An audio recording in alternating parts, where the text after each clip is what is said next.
देखते हैं class 10th math chapter number 8.3 का इंट्रोडक्शन। क्या कह रहा है? कह रहा है कि पूरक कोणों के त्रिकोणमितीय अनुपात। ठीक है ना, पॉइंट है।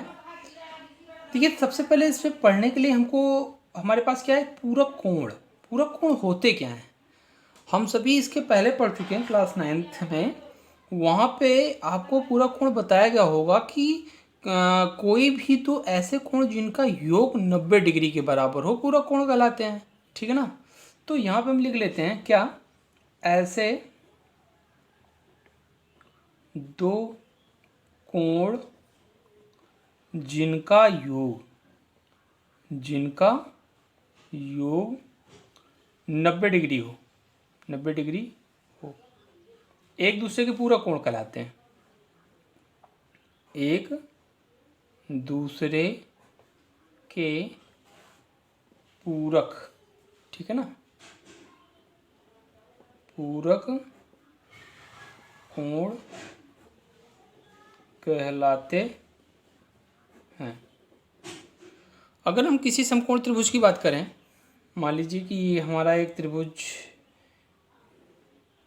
ABC है और जिसमें कोण भी आपका क्या है, समकोण है। ठीक है ना, तो अब इस त्रिभुज में देखिए, हम सभी लोग जानते हैं कि त्रिभुज के तीनों कोणों का योग कितना होता है, 180 होता है। अगर यहाँ पे कोण भी आपका समकोण है, मतलब 90 डिग्री का है, तो शेष दो कोण कितने डिग्री के होंगे? दोनों कोणों का योग कितना होगा? 90 डिग्री होगा। तो यहाँ पे हम इसको ऐसे भी लिख सकते हैं, कोण A प्लस में कोण C इज इक्वल टू कितना, 90 डिग्री लिख सकते हैं। ठीक है ना, कोण A प्लस में कोण C is equal to 90 degree आपका हो गया। अब देखिए कि अगर हमको कोण A के सारे त्रिकोणमितीय अनुपात पता हो, तो क्या हम कोण C के सारे त्रिकोणमितीय अनुपात निकाल सकते हैं? निकाल सकते हैं। कैसे? देखिए, यहाँ पे हम इसको ऐसे लिख सकते हैं क्या, कोण A बराबर 90 डिग्री माइनस में कोण C लिख सकते हैं। अब मान लीजिए कि हमने यहाँ पे दोनों पक्षों में साइन लिया। देखिए, ये दोनों बराबर है, ठीक है ना। अगर दोनों पक्षों में हमने साइन लिया तो कितना आएगा, साइन A बराबर साइन 90 डिग्री माइनस में कोण C। ठीक है ना। अब देखिए, अगर साइन A ये आपका A है, ठीक है ना, और इसका साइन कोण A का अगर हम साइन लें तो क्या होता है भाई, ये कोण है तो इसके जस्ट सामने ये लंब हुआ और ये आपका कर्ण और ये आपका आधार। तो साइन A की बात करें तो क्या होता है, लंब बटे कर्ण। यहाँ पे आप लिख सकते हैं LAL अपान KKA। ठीक है ना, लंब बटे कर्ण, आधार बटे कर्ण, लंब बटे आधार, साइन कॉस टैन, और इसका जस्ट अपोजिट क्या होता है, कॉट सेक कोसेक, आधार बटे लंब, कर्ण बटे आधार और कर्ण बटे लंब। ठीक है ना, तो देखिए साइन A बराबर क्या हो जाएगा, लंब बटे कर्ण। तो ये आपका लंब है, ये आपका कर्ण है, तो क्या लिख सकते हैं यहाँ पे, BC अपान में AC। ठीक है ना, BC अपान AC।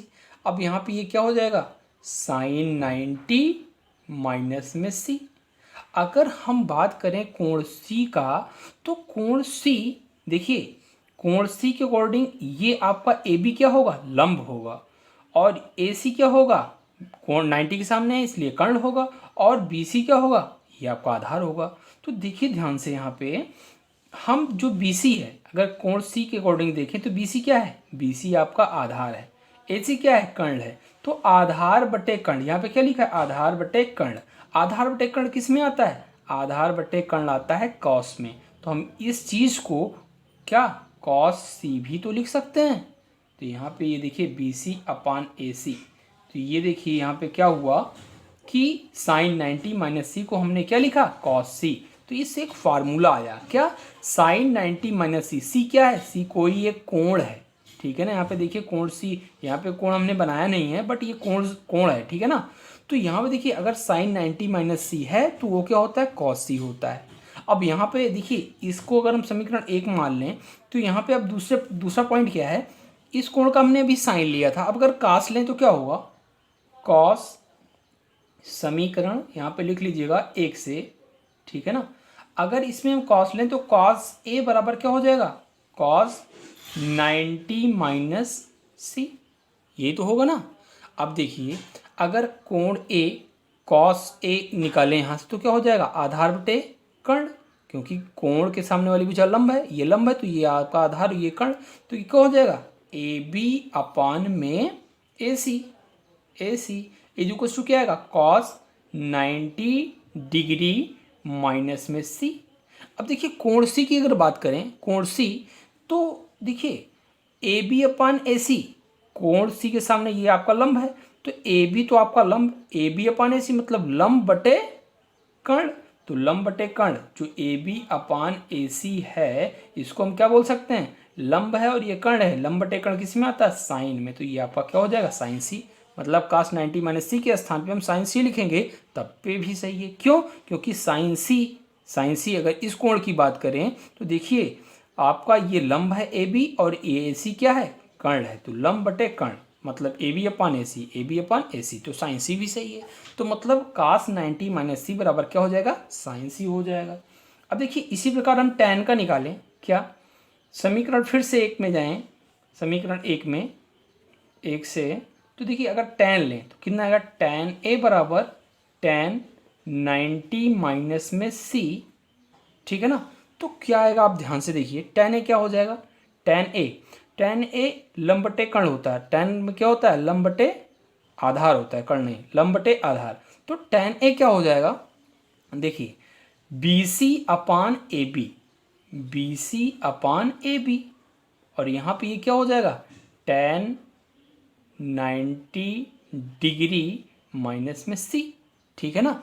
अब देखिए BC अपान ए बी, अगर कोण सी के लिए हम बात करें तो कोण सी क्या हो जाएगा, BC आपका ये है और ए बी क्या है, ए बी आपका ये है, तो आधार बटे क्या, BC अपान ए बी है तो आधार बटे लंब, कोण सी के अकॉर्डिंग BC क्या है, आधार है, तो आधार बटे लंब, तो BC अपान ए बी को हम क्या लिख सकते हैं, कॉट सी, कोण सी के अकॉर्डिंग है ना ये, तो आधार बटे लंब, तो tan 90 माइनस सी को हम क्या लिख सकते हैं, tan 90 माइनस सी को हम कॉट सी लिख सकते हैं, क्योंकि ये इसके बराबर है और ये भी इसके बराबर है, ठीक है ना। अब देखते हैं हम tan का हो गया, अगर हम कॉट का देखें, साइन कास tan, फिर कॉट का देखते हैं। देखिए अब देखिए क्या होगा, अगर कॉट का देखें, कॉट समीकरण एक से फिर से, ठीक है ना। अब देखिए एक से, तो कॉट ए बराबर क्या हो जाएगा, कॉट 90 माइनस में सी, 90 डिग्री माइनस सी। अब देखिए कॉट अगर यहाँ से देखें कोण ए से, तो कॉट बराबर क्या होता है, आधार बटे लंब होता है, ठीक है ना, आधार बटे लंब होता है, तो यहाँ पे क्या हो जाएगा, आधार क्या है आपका कोण ए के लिए, ए बी है, तो ए बी अपान में बी सी, ठीक है ना, इक्वल टू क्या आएगा, कॉट 90 डिग्री माइनस सी। अब देखिए अगर कोण सी के अकॉर्डिंग देखा जाए तो कोण सी के according A B upon B C क्या है, कोण सी के according A B upon B C लंब बटे आधार है, और लंब बटे आधार क्या होता है, टैन, तो टैन सी हम लिख सकते हैं इसको, टैन सी किसको, ए बी अपान बी सी को, ठीक है ना। बात समझ में आ रही है। अब देखिए जस्ट ये सब उल्टा हो रहा है, उल्टा, ठीक है ना। अगर यहाँ पे साइन 90 माइनस सी है तो इसको हम कॉस सी लिख सकते हैं, अगर कॉस 90 माइनस सी है तो इसको साइन सी लिख सकते हैं, अगर टैन 90 माइनस सी है तो इसको कॉट सी लिख सकते हैं, अगर कॉट 90 माइनस सी है तो इसको टैन सी लिख सकते हैं, ठीक है ना। इसी प्रकार हम काट के बाद सेक का और कासेक का सभी का करेंगे तो ये क्या आएगा, हमारे त्रिकोणमितीय अनुपात आएंगे। कैसे, क्यों, क्योंकि हमको कोण ए के सारे त्रिकोणमितीय अनुपात पता है, तो कोण सी के हम सारे त्रिकोणमितीय अनुपात निकाल सकते हैं, ठीक है ना। तो यहाँ पे मैं लिख दे रहा हूँ फार्मूला, क्या, साइन 90 माइनस सी, या ए आप लिख लीजिए, 90 माइनस ए बराबर क्या हो जाएगा, cos A, cos 90 minus A बराबर क्या हो जाएगा, साइन ए, और sine cos tan 90 minus 90 degree है, ठीक है ना, 90 डिग्री ए भी क्या है, ए भी आपकी डिग्री है, कोण है कोई ना कोई, ठीक है ना, लेकिन न्यून कोण है, ये भी ध्यान दीजिएगा, ठीक है। तो tan 90 minus A equal to क्या हो जाएगा, cot A, cot 90 minus A क्या हो जाएगा, tan A, sec 90 minus 90 degree minus A बराबर क्या हो जाएगा, कॉसेक ए, और कॉसेक 90 डिग्री माइनस ए बराबर क्या हो जाएगा, सेक ठीक है ना, सेक ए। तो ये सभी साइन का अब उल्टा हो जाएगा कास में, कास का साइन में, टैन का कॉट में, कॉट का टैन में, सेक का कॉसेक में, कॉसेक का सेक में। ये सभी क्या होते हैं, आपस में इंटरचेंज करते रहते हैं, ठीक है ना। 90 माइनस में, 90 माइनस थीटा वाले में सब साइन का कास में, कास का साइन में चेंज हो जाता है। इसी प्रकार टैन का कॉट में, कॉट का टैन में, सेक का कॉसेक में, कॉसेक का सेक में होता है। तो ये आपका था 8.3 का इंट्रोडक्शन पार्ट।